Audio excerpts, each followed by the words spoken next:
আসসালামু আলাইকুম বন্ধুরা। এখন আমাদের দেশে ভরপুর আমের সিজন। আর এই সিজনে থাইল্যান্ডের বিখ্যাত স্টিকি ম্যাঙ্গো রাইস বাসায় একবারের জন্য তৈরি হবে না। এটা তো ভাবাই যায় না। আমিও তৈরি করে নিয়েছি আমার নিজস্ব স্টাইলে। আমাদের দেশীয় ঐতিহ্যবাহী চাল আউশ, আমন, বোরো এই ৩ চালের সংমিশ্রণে আমি ম্যাঙ্গো স্টিকি রাইস তৈরি করে নিয়েছি।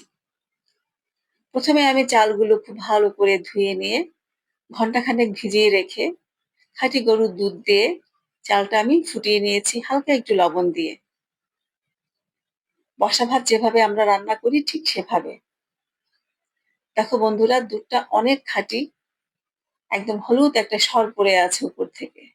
অসাধারণ খেতে একটি ক্রিম সস তৈরি করে নিচ্ছি খাঁটি গরুর দুধ দিয়ে। সাথে অ্যাড করে দিচ্ছি কনডেন্সড মিল্ক এবং দিচ্ছি গুঁড়ো দুধ, কর্নফ্লাওয়ার, হুইপড ক্রিম,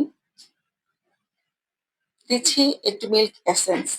খুব ভালো করে মিক্সড করে সবকিছু ভালো করে মিলিয়ে চুলায় উঠিয়ে অনবরত নেড়ে এরকম ঘনত্ব হলে আমি নামিয়ে নিচ্ছি। তারপর এখানে আমি আম স্লাইস করে নিচ্ছি ম্যাঙ্গো স্টিকি রাইসের জন্য। এবং দেখো বন্ধুরা, রাইসটা এত সুন্দর হয়েছে স্টিকি, যেভাবে আমি তুলতে যাচ্ছি সেভাবেই উঠে আসছে। তারপর যথানিয়মে এখানে আমি আম দিয়ে দিলাম, তারপরে সেই